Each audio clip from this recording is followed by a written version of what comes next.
এইরকম ঘরের মেয়ে যদি থাকে তাহলে পাগল হয়ে যেতে হবে, জানেন? এরা আমাকে পাগল করে ছাড়ে।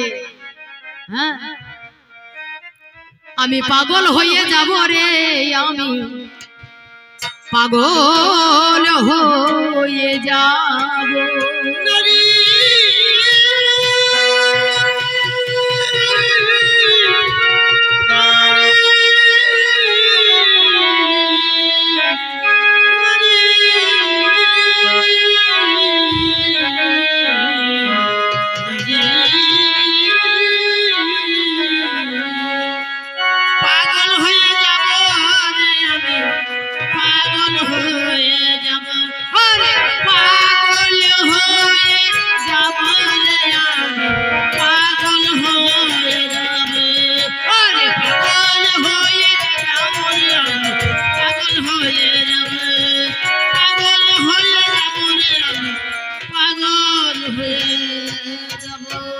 পাগল হয়ে যাব রে, আমি পাগল হয়ে যাব। হে আমার নারী, যে মায়ের ঋণ শোধ করা যায় না, বাবা ঋণকে শোধ করা যায় না, তাহলে সেই মা বাবার ঋণ শোধ করলে তুমি কেমন করে? দুটো ইঁদুরের মাটি দিয়ে, দুটো দুর্বা ঘাস দিয়ে, একটা 16 আনা পয়সা দিয়ে, আর 4টে ধান দিয়ে মায়েরা তুলে দিয়ে বললে, মা আমি যা খেলাম সব শোধ করলাম। জিরো থেকে, মায়ের গর্ভ থেকে আরম্ভ করে 18 বছর বয়স পর্যন্ত যা খরচ হয়েছে মা লিখে রাখবে, সেই খরচ তুমি ফেরত দেবে। কিন্তু সেই মা নিজের জীবনকে বাজি রেখে তোমার জন্ম দিয়েছে, সেই মায়ের ঋণ শোধ করবে? কখনো কোনোদিন হয় না, হতে পারে না। তাহলে হে আমার নারী, এই তো তোমার বাহাদুরি। বলছে আমরা সব করতে পারি, আমরা সব করতে পারি। নারী আর পুরুষ কি সমান হয়?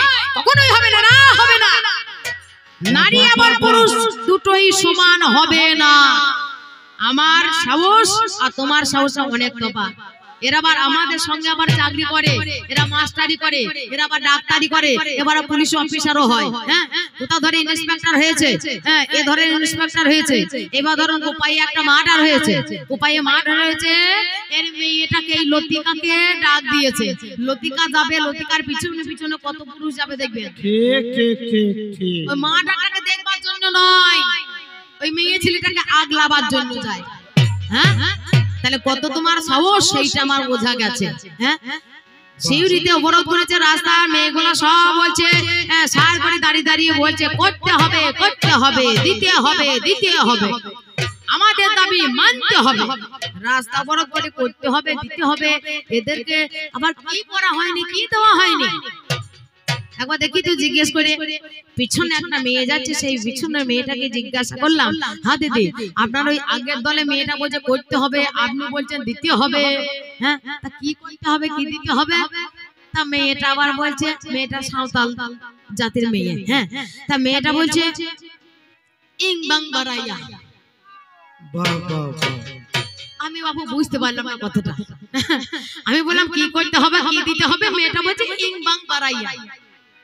কি ব্যাপারে, কি ভাষায় কথা বলছে? তা বলছে শোনো, ওই সাঁওতালি ভাষা তুমি বুঝবে না। হ্যাঁ, ও বলতে চাইছে যে আমি কিছুই জানি না। তা তুমি জানো না, তা তুমি রাস্তা রাস্তা কি জন্য ঘুরছো সময় নষ্ট করে? ভাত রান্না ভয় নাকি? বরকে বলছে তুমি ভাত রান্না, আমি চললাম মিটিং করতে, মিছিল করতে। হ্যাঁ, তা তাকে জিজ্ঞাসা করতে, ওই সামনে যাচ্ছে যে, তাকে জিজ্ঞাসা করো। কি জিজ্ঞাসা করলাম, দিদি আপনাদের কি দেওয়া হয়নি, কি করা হয়নি? তা বলতে আমি তো বলতে পারলাম না। তাহলে কে বলতে পারবে? ওই অফিসে যাও। অফিসে গিয়ে দেখতে পেলাম একজন পুরুষ মানুষ বসে আছে ঠ্যাঙের উপর ঠাক চাপিয়ে, হ্যাঁ এই চেয়ারে।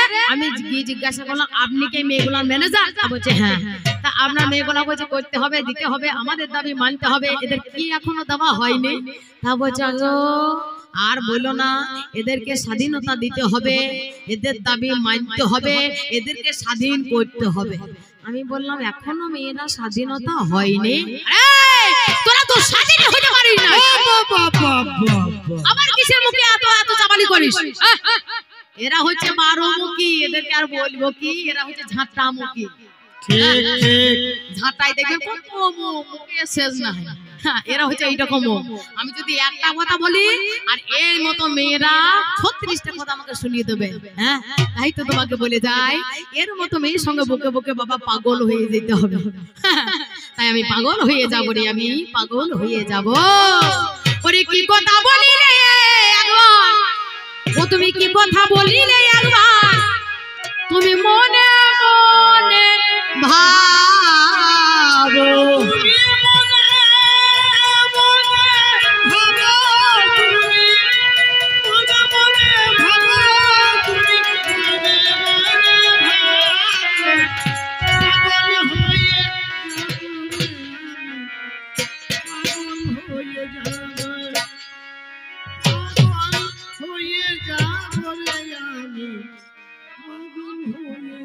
ভাব দেখুন, ভাব দেখুন, পাগল হয়ে যাব রে পাগল হয়ে যাব, পাগল হয়ে। আর কিছু নড়বে না, পুরুষে ওইটুকু জায়গায় নড়বে, চোখ নড়বে না, হাত নড়বে না, পা নড়বে না, কিছুই নড়বে না। ওই যেইটুকু জায়গা নড়াবো ওইটুকু জায়গা নড়বে। কেমন ভাবে জানেন?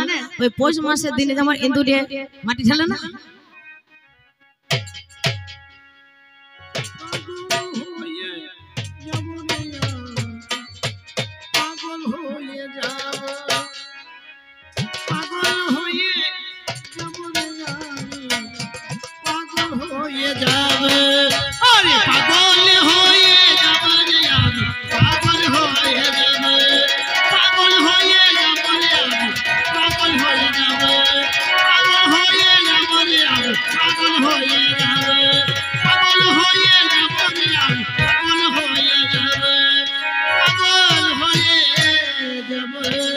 রাজা তুল্য হয় কি চাষি, ওরে রাজার তুল্য হয় কি চাষি, ওরে রানীর তুল্য হয় কি দাসী,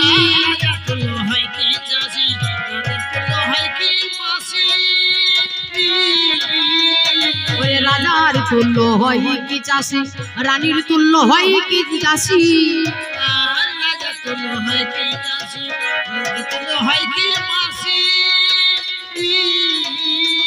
ওরে মায়ের তুল্য হয় কি মাসি,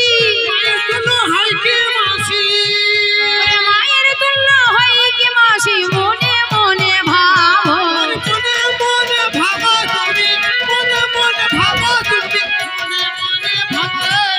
পাগল হয়ে যাব রে আমি, পাগল হয়ে যাব, পাগল হয়ে যাব রে আমি, পাগল হয়ে যাব, পাগল হয়ে যাব রে আমি, পাগল হয়ে যাব, পাগল হয়ে যাব রে আমি। ওরে কামরাঙ্গায়ার অর্জুন ফলে, ওরে দেখতে ফলটা একই মেলে, অর্জুনে ফলে দেখতে ফলটা একই মেলে, কামরাঙ্গায়ার অর্জুন ফলে দেখতে ফলটা একই মেলে, অর্জুনে ফলে দেখতে ফলটা একই মেলে, কামরাঙ্গা আর অর্জুন ফল দেখবে একই রকম দেখতে, কিন্তু কামরাঙ্গার কাজ হয় চাটনি করে টক করে খাওয়া হয়, আর অর্জুন ফলে কি হয়? হয় মাল হয় না। হ্যাঁ বলো কে ভালো? হ্যাঁ, একটা গাই দেখতে ভালো না একটা ষাঁড় দেখতে ভালো? একটা মোরগ দেখতে ভালো না মুরগি দেখতে ভালো? হ্যাঁ, মোরগ দেখতে ভালো। আরে নারী, সাইকেল দেখেছে? সাইকেল সাইকেল টায়ার আছে, টিউব আছে, সব আছে। যদি ভল টিউবটা না থাকে মাল চলবে? আমি হলাম সেই ভল টিউব। এই কেটে পারে সরু পারা ভল টিউব যদি না থাকে তাহলে মাল যাই থাকলো না কেন চলবে না। কামরাঙ্গায়ার অর্জুন ফলে দেখতে ফলটা একই মেলে,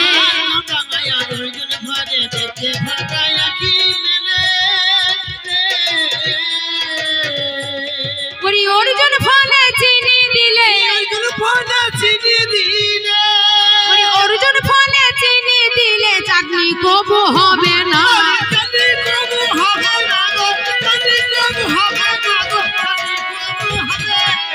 পাগল হয়ে যাব রে আমি, পাগল হয়ে যাব, পাগল হয়ে যাব রে আমি, পাগল হয়ে যাব।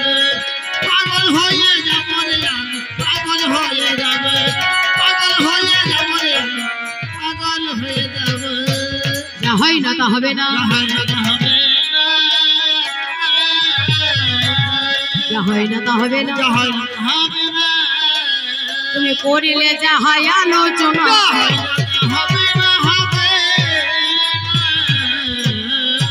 ওরে বলিতে বলিতে কথা আমার পাল্লা দারে গায়,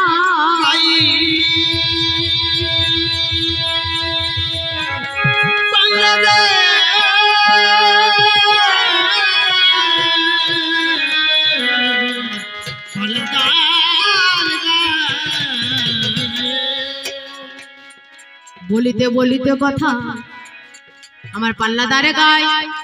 আপনারা সেই কথা শুনলেন সবাই। তিনি বলে কথা আমি শুনি হে থায়া শরমা ঝরে, আজ বলো বলো পুরুষ তুমি আজ বিচার করি। এই নারীরা সবে করতে পারে, আরে তোমার মতো পুরুষের মুখে প্রসাব করতে পারে। ওরে নামে যারা নারায়ণ কি কর্ম করিল, তুলসীর সতীত্ব নষ্ট করেছিল, সেই কারণে তুলসী অভিশাপে দেয় নারায়ণ যেন পাথর হয়ে যায়। এই কারণে তুলসীর অভিশাপে দিল, নারায়ণ পাথরেতে পরিণত হলো। এছাড়াও সেই জায়গায় অভিশাপে দেয় নারায়ণের রূপে যখন দ্রব্যময় হয়। এই হেন সময় আজ যত নারী রবে, আজ তোমার ওই ওপরে তোরা প্রসাব করিবে, এই বলিয়াই অভিশাপে দিল, এই বলিয়াই অভিশাপ দিল।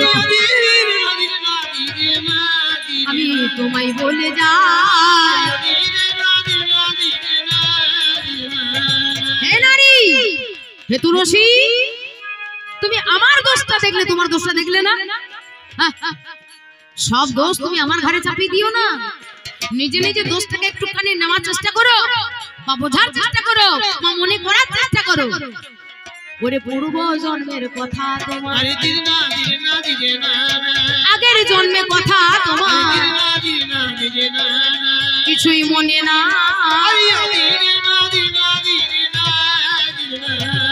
এই তুলসী আগের জন্মে ছিল বৃন্দা। এই বৃন্দা নারায়ণকে স্বামী রূপে পেতে চেয়েছিল, নারায়ণকে স্বামী রূপে পেতে চেয়েছিল। নারায়ণ আছে নিজের সিংহাসনে ক্ষীর সাগরে, বৃন্দা এসে তুলসী, এই তুলসী এসে অর্থাৎ বৃন্দা এসে নারায়ণের সেবা করতে আরম্ভ করেছে। লোককে এসে বলে কি আমি হলাম নারায়ণের পদ সেবার অধিকারী, আর সেই জায়গায় এসে হে বৃন্দা তুই আজকে নারায়ণের পদ সেবা করছিস, যা এই মধ্যভূমির মাঝখানে তুই দৈত্যের ঘরণী হয়ে জন্মগ্রহণ করবি, সেইখানে গিয়ে তোকে হাজার কষ্ট সহ্য করতে হবে। দৈত্যের ঘরণী বলে হ্যাঁ। সীতাম গিয়েছে শঙ্খচূড় দৈত্য রূপে জন্মগ্রহণ করেছে, সেই সীতামের ঘরের বউ হয়ে তুই রয়ে যাবি, অবশেষে নারায়ণের পরশে তুই মুক্তি পাবি। সেদিন বলেছিল বৃন্দা যে হে নারায়ণ, কবে তুমি আমার হবে, আমার মনোবাসনা পুরাইবে, বলো নাই আমার। এই বলিয়া নারায়ণ তারে সেই দিন কথা দেয়, আমি তোমায় কথা দিলাম তুমি দৈত্যের ঘরণী হয়ে সেই জায়গায় তুমি বসত করো, আমি তোমার মনোবাসনা পূর্ণ করবো। শঙ্খচূড় দৈত্যকে সেই মারতে পারবে, শঙ্খচূড় দৈত্যের স্ত্রীর যতক্ষণ সতীত্ব থাকবে শঙ্খচূড় মরবে না, যদি সতীত্ব নষ্ট হয়ে যায় তাহলে শঙ্খচূড় প্রাণে মারা যাবে। 33 কোটি দেবতাগণ ভয়ভীত হয়ে গেল যে শঙ্খচূড় এসে আমাদের এই স্বর্গরাজ্য অধিকার চাইছে, তাহলে উপায় কি? দেবগণ তখন ব্রহ্মা বিষ্ণু মহাদেবকে বললেন হে মহাদেব, হে ব্রহ্মা বিষ্ণু, আমাদের মনোবাঞ্ছা পূর্ণ করো, যেমন করে হোক তুমি শঙ্খচূড় দৈত্যকে বধ করো। এরা বললেন যে শঙ্খচূড় দৈত্যের স্ত্রী তুলসীর সতীত্ব থাকতে তাকে মারা যাবে না। নারায়ণের শরণাপন্ন হলো, নারায়ণ এলো, নারায়ণ বলল আমার কথা দেওয়া কথা রাখবার জন্য আমি তুলসীর কাছেই যাব, এই বলিয়া যায়। তাই তুলসী সতীত্ব নষ্ট করা হলো। পরে তুলসী বুঝতে পারলো, তখন বলেছিল আমি যখন তোমাকে অভিশাপ দিয়েছি পাথর হয়ে যাও, তুমি পাথরই রূপে পূজিত পাবে, পূজিত হবে। শালগ্রাম শিলা রূপে গোমাংস পতিতাং দৃষ্টা খণ্ডে খণ্ডে মহিতলে শিবা কুকুর গৃহণতি ন গৃহণতি পণ্ডিত জনা। তুমি পড়ে থাকবে খণ্ড খণ্ড হয়ে, শিগাল কুকুর যারা তোমাকে ডিঙিয়ে চলে যাবে, আর প্রকৃত পণ্ডিত যারা ঘরে নিয়ে গিয়ে শালগ্রাম রূপে পূজা দেবে। শালগ্রাম রূপে পূজা দেবে। তলায় কি হয়েছে? তলায় তোমায় বলে যা, এই বলিয়া দিলেন কথা তুলসী তথা।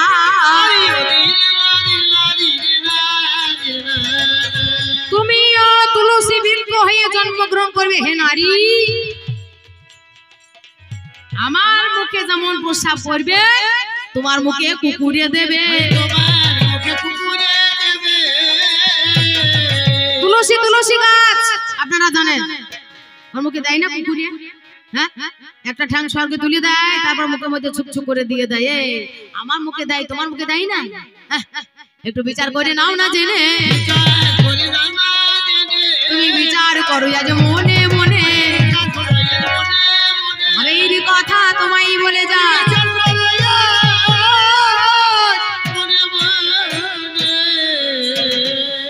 বলিতে বলিতে কথাই আবারে বলে যাই গো।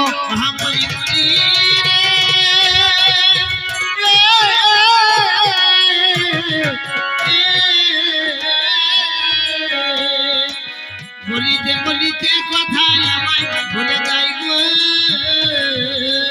আজ বলো বলো পুরুষ জাতি বলো আমায় গো। বলো বলো পুরুষ জাতি বলো আমায় গো। সাগর পারে বউ আমাকে মা বলেছে।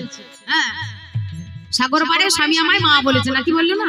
হ্যাঁ, ওই যে সমুদ্র মন্থন হলো, সমুদ্র মন্থনে বিষ উঠলো, সেই বিষ মহাদেব খেলো, খাবার পরে চিন্তা করলো ই আর বাঁচবে না। হ্যাঁ, বাঁচালো কে? আমার মতো একটা নারী গেল, তোমার বউ গেল। হ্যাঁ, স্তনটাকে খুলে দিল আর মুখের মধ্যে ভরে দিল, চুপ চুপ করে পান করলো বিষ। হ্যাঁ, তখন কেটে গেল। আপনাদের এখানে যদি কারো সাপে কামড়ায় কোনো চিন্তা নাই, খবরদার হাসপাতাল যাবেন না। ও শিক্ষা দিয়ে গেছে বিষ খেয়ে বা সাপে কামড়ালে বিষ হয়, বিষ খেলে বিষ হয়। হ্যাঁ, তাহলে মানুষ মরে যায়। কেউ যদি বিষ খায় রাত করে, তাহলে তার বউ স্তন পান করে দেবে। বাবা ঠিক ঠিক ঠিক। আর যদি সাপে কামড়ে দেয় তাহলে হাসপাতালে অত টাকা খরচ করার কি দরকার আছে? হ্যাঁ, এই বুঝে শুনে কথা বলবো। হ্যাঁ, হাসপাতালে যাওয়ার দরকার নাই, হাজার হাজার টাকা খরচ হয়রান করার ক্ষমতা নাই। ওই বইয়ের যখন মুখে স্তন ভরে দেবে, সঙ্গে সঙ্গে চুপচুপ করে পান করবে, আর আপনি ভালো হয়ে যাবে গো। ভালো হয়ে যাবে গো। তোমার লাজ লাগে না গলায় দড়ি, ভালো হয়ে যাবে গো। এই যে মৃত্যুঞ্জয় সাধন করতে পারে, মহামৃত্যুঞ্জয় মন্ত্র যার আছে সে কি মরে? সে মরে না। আমি তোমাকে পরীক্ষা করছিলাম যে আমায় কতটা ভালোবাসে। হ্যাঁ, মহামৃত্যুঞ্জয় মন্ত্র কার কাছে আছে? মহাদেবের কাছে। মহাদেবের আর এক নাম হচ্ছে মৃত্যুঞ্জয়। মৃত্যুঞ্জয় কাকে বলা হয়? মৃত্যুকে যেজন জয় করতে পারে, যার মরণ হয় না, মহামৃত্যুঞ্জয় মন্ত্র। এই মন্ত্র কে নিয়েছিল? কোন দেবতারা পারেনি। দৈত্যদের গুরু নাম যার শুক্রাচার্য, দৈত্যদের গুরু সেই শুক্রাচার্য মহাদেবের তপস্যা করে মহামৃত্যুঞ্জয় মন্ত্র পেয়েছিল। হ্যাঁ, ওই মন্ত্রটা শুক্রাচার্যকে দান করেছিল। এবং যে মহামৃত্যুঞ্জয় মন্ত্র জানে তার কি মরার ভয় আছে গো? তার কি মরার ভয় আছে গো? আমার বুঝতে না রে এই আনারি।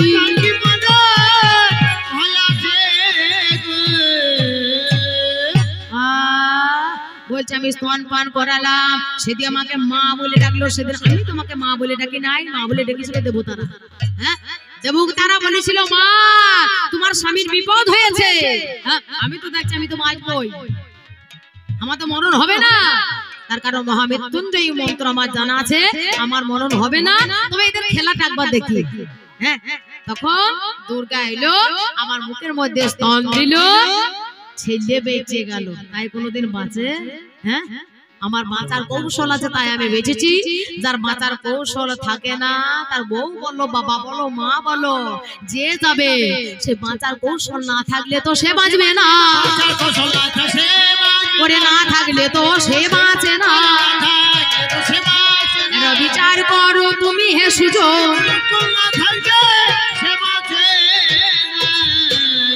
তবে আমি সেদিন মা তোমাকে বলি নাই, দেবতারা বলেছিল, প্রমাণ করালাম। হ্যাঁ, কিন্তু এ যে আমায় বাবা বলে সব সময় বলে, সেইটা তো জানি।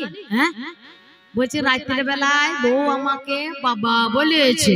হ্যাঁ, বউকে বউ বাবা বলে, রাত্রের বেলায় বলে। শুধু রাত্রের বেলায় বলে না, আমি আগের দিনের কথাই আমি তোমায় বলে যাই।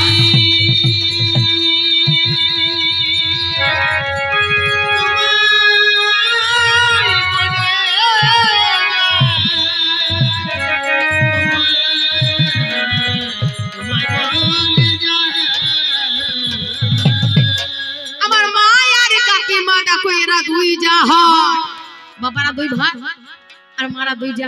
হ্যাঁ, এবার যা আনে, পুজোতে কাপড় আনে, আর যে কোনো পার্বণে যাহা কিছু আনে, জোড়া জোড়াই আনে। হ্যাঁ, এইবার কিন্তু কাকি মনে মনে চিন্তা করছে, হ্যাঁ ওই দিন দেখলাম লতিকার হাতে এক জোড়া সোনার বালা, ওই বালা আমাকে গড়াইতে হবে যেমন করে হোক। হ্যাঁ, তা এই শুধু পকেট মেরে মালা দায় করেছে। এবার বাবার বাড়ি গিয়েছে, ফোঁটাতে গিয়েছে, ফোঁটাতে যাওয়ার পরে এইবার কিন্তু গড়িয়ে নিয়ে এসে বাড়ি চলে এসেছে। এইবার দেখি বেড়াইছে, ওই সোনা চুরি দেখি বেড়াইছে। হ্যাঁ, এইবার কিন্তু এর শাশুড়ি মা মানে আমার ঠাকুমা, হ্যাঁ গো ছোট বউ, হ্যাঁ মা বলুন, এই সোনা চুরি কোথায় পেলে? তবে কেন আমি ফোঁটা দিতে গেলাম, যে ফোঁটা দিতে গেলাম আমার বাবা দিয়েছে, বাবা দেয় নেই, মাল কাকার পকেট মারা মাল। বাবা গরিব মানুষ, দুবেলা দুবেলা ঠিক মতো দিন চলে না, আর বলছে বাবা দিয়েছে, ওই সোনার বালা বাবা দিয়েছে। মাল কোন কাল থেকে পকেট মারতে মাল নিয়ে চলে এসেছে, দিয়ে বলছে আমার বাবা দিয়েছে। ওরে স্বামীকে এরা বাবা বলে রে,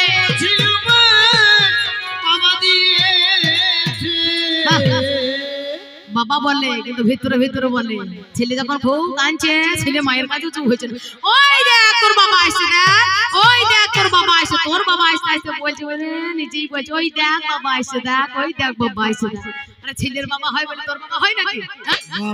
তোর বাবা হইতে একবারে নিজের বাবা হয়ে গেল, ওই দেখ বাবা আসছে, দেখ। হ্যাঁ, কে কাকে বাবা বলে, কে কাকে মা বলে, একটু হিসাবে করিয়ে নাও না বুঝে, একটু হিসাবে করিয়ে নাও না বুঝে। শনিবারে পা